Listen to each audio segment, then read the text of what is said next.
Mucini wa Naikuru nikuo tucemanitie na family ino ya Desmond Kiago, mwanake wa miaka 32 uria wathecirwo na kahiũ kũgũrũ-inĩ gwake ni mũrangĩri ũmwe wa kĩrabu thutha wa ngucanio cia kĩwĩra, family ino ikĩerethera mũrigo ũrĩa matigĩtwo matitikĩte. Tulipata ripoti kutoka kwa marafiki zake ya kwamba kuna mtu amemvamia na kisu na wakamkimbiza hospitalini.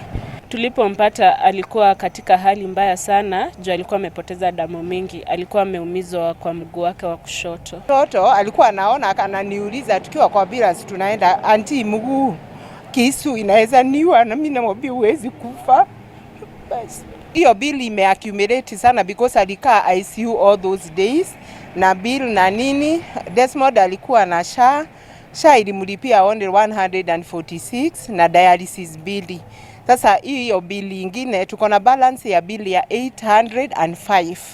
Hiyo ndio tuna struggle kulace. Kiago no ria niwe urari irigithathi ria muci uyu niwe uraroretwo iguru ni nyina mũciari uria uremetwo kumukania ciugo cia gutariria ruo rwake. Kwa majina naitwa Lydia Nyadia Kiago.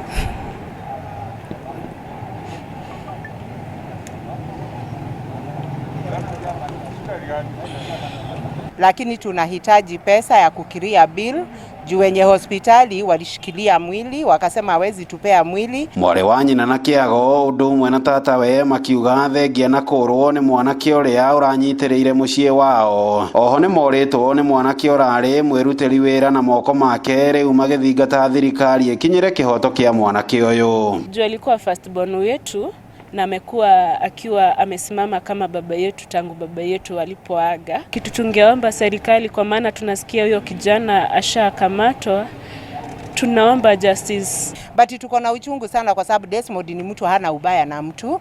As kijana wa 32 years ako job na ako na side hustle, tunasikia uchungu sana. It is very very painful.